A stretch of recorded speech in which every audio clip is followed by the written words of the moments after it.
Pouel, c'est rattrapage ethnique.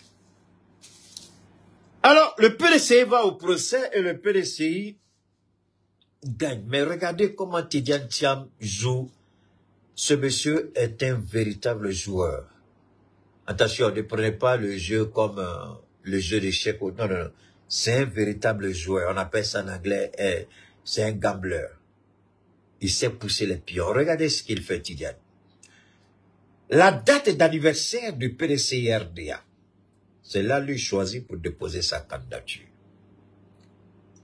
Ou bien, c'est pas ça, Clémence, ma chérie. La date d'anniversaire du PDCI-RDA, c'est là lui choisi et puis il va déposer sa candidature, qui coïncide aussi avec la dernière date, le délai de rigueur pour le dépôt des candidatures. Et en même temps, le lendemain, c'est le procès contre le PDC. Regardez comment le monsieur il joue. Regardez le jeu de Tidiane Thiam. Il pose sa candidature par son directeur de cabinet. Le dernier jour, le dernier délai, qui coïncide avec la date anniversaire du PDC-RDA. Et en même temps, le lendemain, c'est, comment on dit, enfin, ce sera le verdict du procès. Alors, mais c'est malheureux parce que le PDCI, normalement, devrait préparer cette fête. Et cette fête, le PDCI devait la jumeler avec la fête du PPACI, c'est-à-dire la fête de la Renaissance. Donc, au moment où le PDCI-RDA fête ses 79 ans, le PPACI fête la fête de la Renaissance à Dabou, le régime criminel sans foi ni loi, ils ont trouvé une astuce. On ne peut pas permettre à ces deux-là de mobiliser toute la Côte d'Ivoire. Il faut empêcher cela. Donc, on crée un faux procès pour empêcher le PDCI d'organiser cet événement exceptionnel, parce que c'est pas tous les jours qu'un parti politique puisse avoir 79 ans. Réfléchissons un peu. On peut ne pas être d'accord avec le PDC-RDA, mais montrez-moi un seul parti. La plupart de tous les partis qui ont été créés jusqu'à aujourd'hui, la plupart de ces partis-là se cherchent. Mais le PDCI a cette vitalité. Chaque fois qu'on pense que ce parti est fini de tomber, le parti se remet sur ses pieds. Et c'est ce que, regardez bien l'opposition. Regardez comment le PDCI se revitalise. Et puis, il y a de nouveaux adhérents. Pendant qu'à ceux qui sont au pouvoir, le PDCI n'est pas au pouvoir depuis 1999, non, depuis 2000, prenons 2000. Donc, ça fait 25 ans, à peu près 30 ans que le PDC-RDA n'est pas au pouvoir. 30 ans. Mais comment ce parti a pu vivre pendant 30 ans? Comment ce parti a traversé l'histoire jusqu'à aujourd'hui? Alassane Ouattara, qui est le plus grand voleur et criminel de tous les temps, dans son propre parti, qui n'a même pas encore, je ne sais pas, ils ont combien, RGP a combien d'années, je ne sais pas. Ceux qui ont créé le RDR, ils sont tous morts, à l'exception d'Arrête et Diagri Dabate. Vous regardez Diagri Dabate aujourd'hui, elle vous fait pitié. Elle ne sort plus, elle est malade, elle est chez elle. Jenny Komeda a été liquidée. Ah, j'ai oublié. Il y a quelqu'un que vous devez écouter. On va écouter pour continuer. Parce que quand vous venez attaquer notre parti là, quand vous venez attaquer notre parti là, hein, le PDCI là, soyez garçon, soyez fort, parce que nous aussi là, on a quelque chose contre vous. Bon, attendez, avant, je vais vous montrer ça d'abord. Ça là, vous devez écouter ici. Parce que je ne peux pas accepter ça. Voilà une petite partie que je voudrais partager avec vous. Je vous en prie, n'oubliez pas de vous abonner. Je vois des gens qui me disent, ils ne voient pas le numéro. Restez là, vous allez avoir les numéros, ne soyez pas pressés, les numéros viennent. Mais il y a un élément que je voudrais partager avec tout le monde. Je vous en prie, faites monter le mercure et partagez. Partagez. Faites monter le mercure et partagez. Il y a ce monsieur-là que je vais vous faire écouter. Oh là là. Je vais vous faire écouter parce que c'est important pour moi. Dans ma seconde, je vais le revenir ici.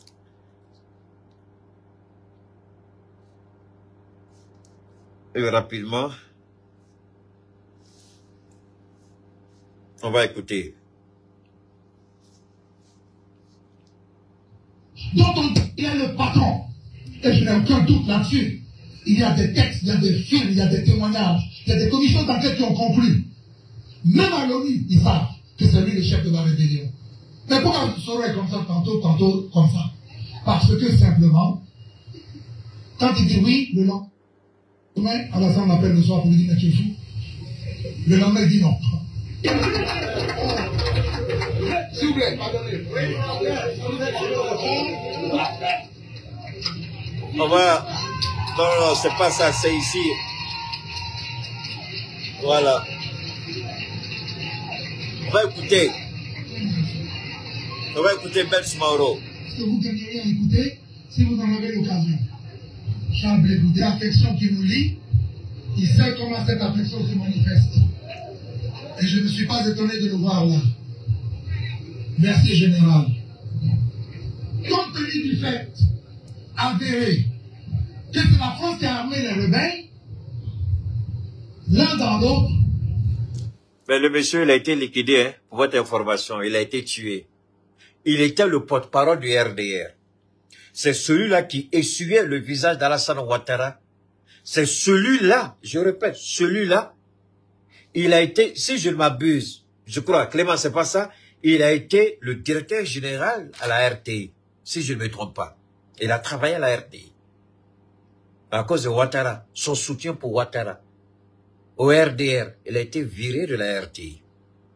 Alors, mais pourquoi, soudain, tout à coup, brusquement, il décide de ne pas suivre Ouattara? De l'extérieur, c'est bien beau de parler de Ouattara. Mais quand vous êtes avec Ouattara, vous savez qui est Ouattara. Je vous dis quelque chose qui va vous surprendre. Ouattara avait un oncle. Je n'aime pas parler de ça.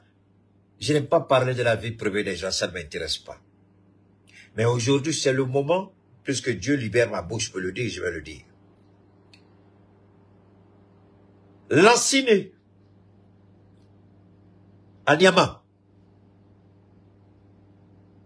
Lanciné Camara, à Niama, pour ceux qui le connaissent, c'est l'oncle d'Alassane Ouattara.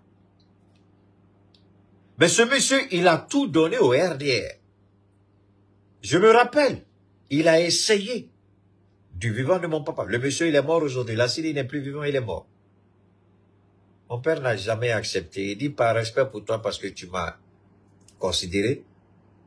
Je peux venir te soutenir, mais je ne serai jamais RDR. Mon père n'a jamais été RDR.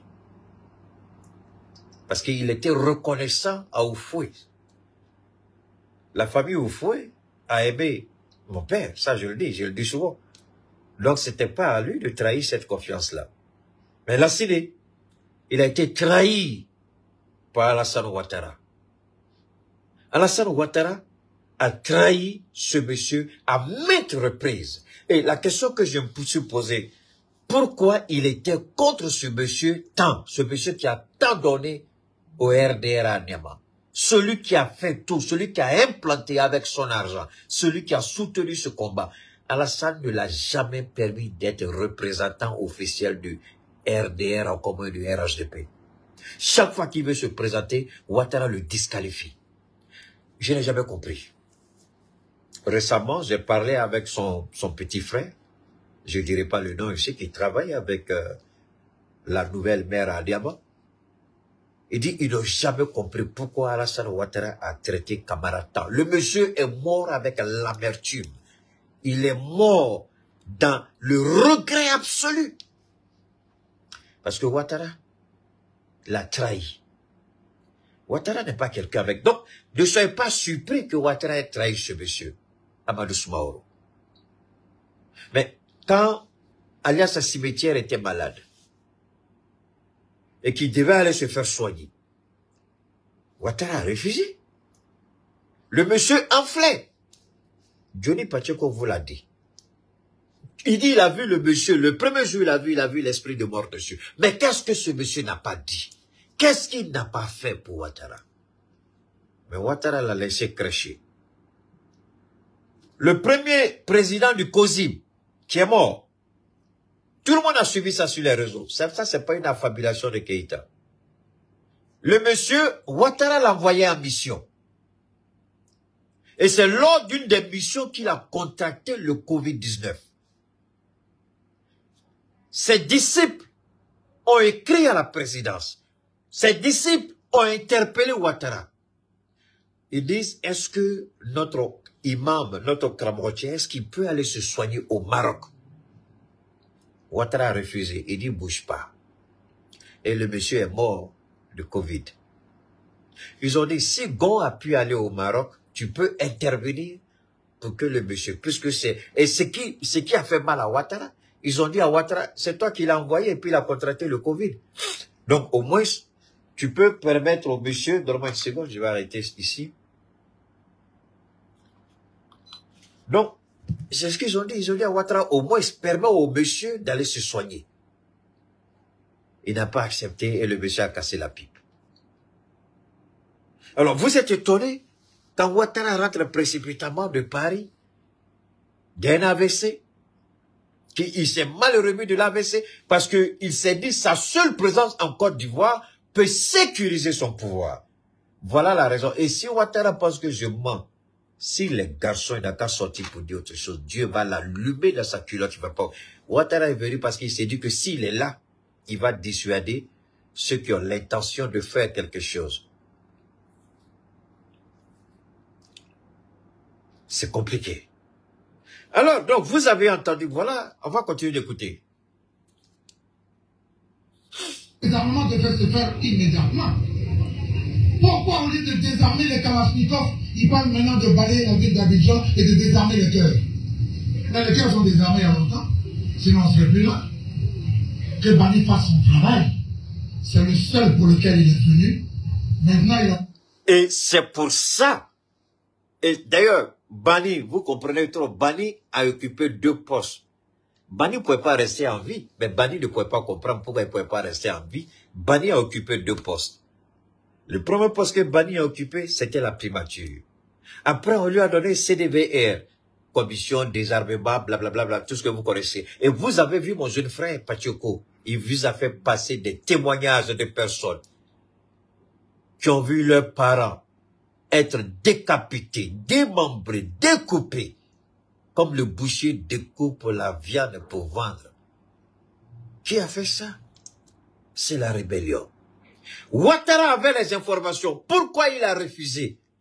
Quand il a eu les résultats de CDVR, pourquoi il n'a pas appliqué?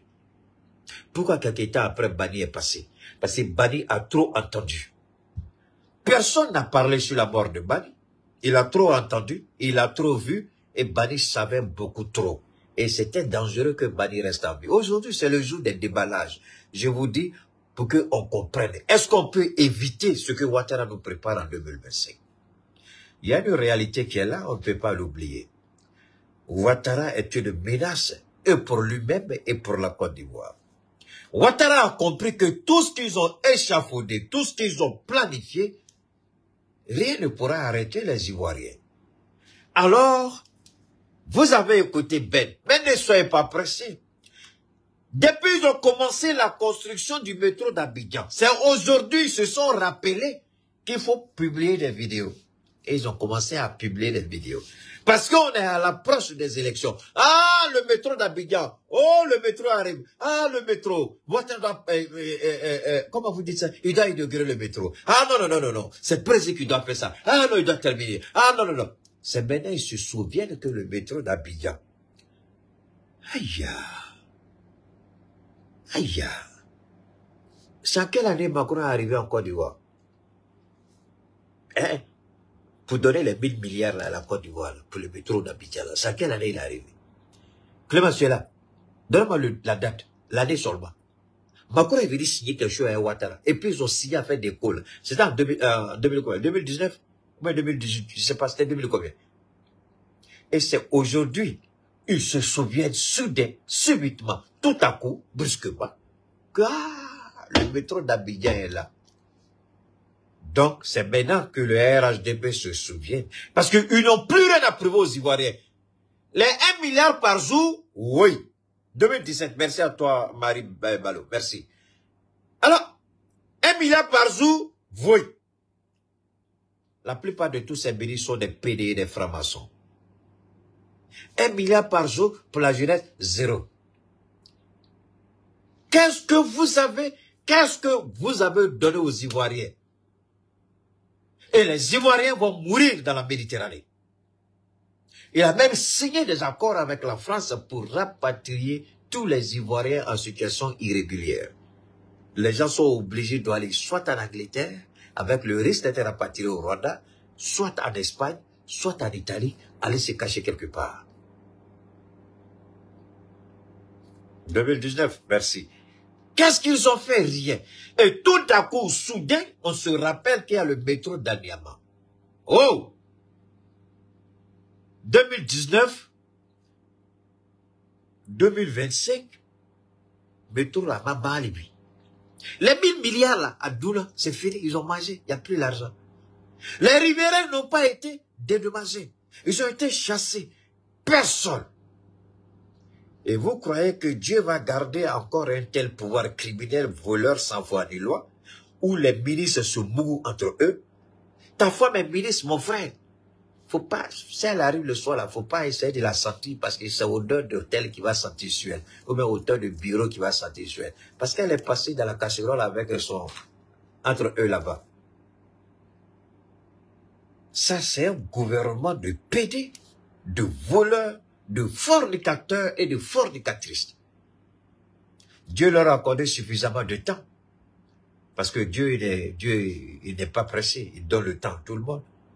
Qu'est-ce qu'ils ont fait? 0.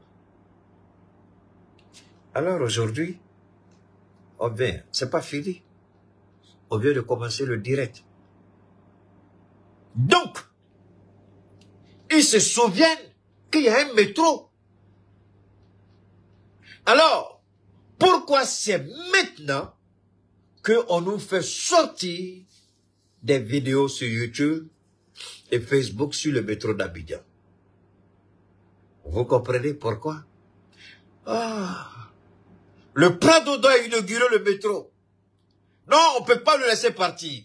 C'est son projet. S'il n'a pas inauguré, c'est bon. Alors, une des raisons pour lesquelles Alassane Ouattara sera prêt à tuer la moitié de la Côte d'Ivoire si nécessaire, si Ouattara a horreur d'une chose, c'est de penser que lui, il ne va pas inaugurer le métro d'Abidjan. Je l'amène pour que ce qui est caché, ce qui est couru, tout sera découru. Ce qui est dans le noir, tout sera sous la lumière. C'est pas ce que dit Johnny. D'accord, venez écouter, on est rentré en profondeur. Venez écouter. Donc Ouattara, il a une planification machiavélique et satanique. Il veut absolument inaugurer le métro. Donc faire tout pour qu'il gagne. Mais ce qui est intéressant, il est malade. Il est sérieusement malade. Je ne sais pas s'il pourra tenir jusqu'en octobre, au regard de la gravité. Moi, j'ai pas besoin d'un médecin, j'ai pas besoin d'un hibou, j'ai pas besoin d'un informateur. L'homme que j'ai vu arriver de Paris, pour tout homme doté d'un esprit observateur, tu sais que le monsieur, il est sérieusement malade. Il peut essayer de tromper les apparences. On peut lui injecter autant de morphine que nécessaire.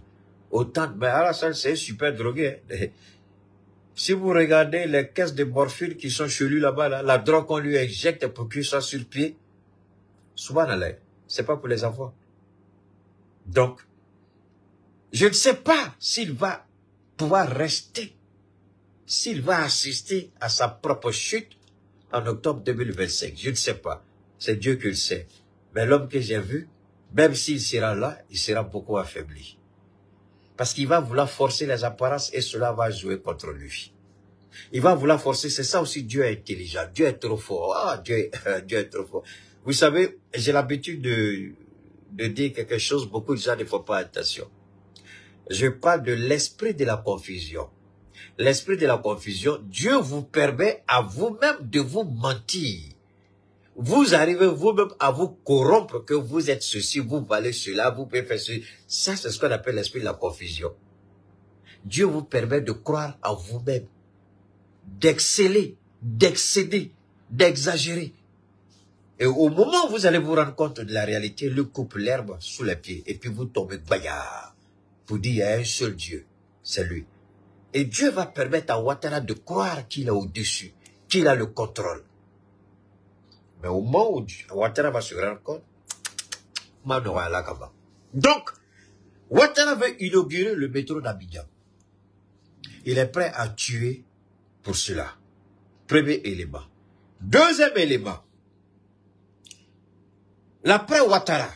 Mais, on va écouter Ben rapidement et puis on va revenir sur un autre élément.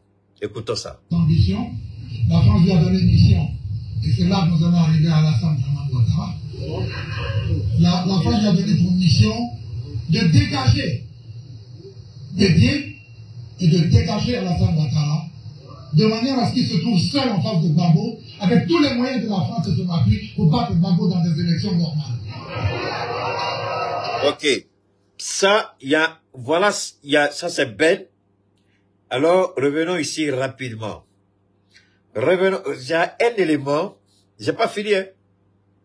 Ça là, écoutez ça ici d'abord. Il y a un, écoutez ça. On va écouter ça, et puis on va aller. La main du président Ouattara doit Alpha Blondy par la sac, moi. Vous avez compris, c'est pourquoi j'en parle. Pour ne pas que le mensonge prenne le défi sur les faits. Je l'ai vécu, moi. C'est vrai qu'il n'a pas dit mon nom. Mais c'est un dossier qui était joint, donc je me sens concerné. Quand j'ai dit Alpha Blondy était menteur pathétique, pitoyable, pathologique, congénital et héréditaire, j'ai dit, dites que Charles Blé Godé répond à Alpha Blondy. Je ne savais pas qu'Alpha Blondy, Dja, avait dit autre chose pire que ce que je croyais. Hein? Non, Blé, attends, hein. Toi, t'es trop pressé pour parler. Parce qu'il a menti. Écoutez ça ici. Écoutons, Alpha Blondy. J'ai demandé au président à travers ma radio, j'ai dit, pardon grand frère, faites tout pour contribuer en douceur à ce que Gbagbo soit libéré. Faut pas que Gbagbo... Alpha Blondy dit, c'est lui qui a demandé à Ouattara que Gbagbo soit libéré de la CPI. Non, ne vous en faites pas, on va revenir sur le PDC. C'est comme ça qu'il t'a fait. Hein? Qu'il t'a fait un mélange bien fait, comme ma chérie Clémence aime bien préparer là. Hein? Voilà, donc, les Ivoiriens là qui préparent bien. Et après la belle Ivoirienne là, c'est devenu fort. Hein? Toutes les Ivoiriennes appellent, mais là, Keita, je veux ma belle Ivoirienne, je veux ma bonne, ça arrive, ne vous en faites pas. Ici, je ne savais pas qu'Alpha Blondy était aussi malhonnête. Je vous jure, je n'ai jamais su que Alpha Blondy était aussi mécréant, malhonnête, pitoyable. Mais cette merde de Blondy croit qu'il ne va pas mourir ou quoi? Mais les mensonges que vous pondez ici, demain vous serez responsable devant l'Éternel. Je n'ai peur que de l'Éternel. Je respecte les institutions et les hommes. Je n'ai peur que de l'Éternel. Merci à toi, Clemsia. C'est l'Éternel que je crains. C'est l'Éternel qui pourvoit. C'est l'Éternel qui préserve. C'est l'Éternel qui protège. C'est l'Éternel qui couvre de grâce. Et si je dis quelque chose qui n'est pas vrai, ben, l'Éternel va me poser la question. C'est pourquoi quand les judos viennent, je suis baobab. Si j'ai menti là, c'est entre Dieu et moi, où est votre problème? Laissez Dieu régler son compte avec Keita. Mais si je suis dans la vérité aussi, là, vous vous êtes attaqué à un envoyé de Dieu, il va régler votre compte aussi. Mais comment on peut être aussi pathétiquement, pitoyablement, manipulateur? Je pensais que cet homme-là avait une dose, une toute petite dose d'honnêteté. Je ne pouvais pas imaginer que Blondy est aussi mal intentionné, malhonnête, pathétique. Mais maintenant, là, quand c'est Alpha, quand c'est Alassane, pardon,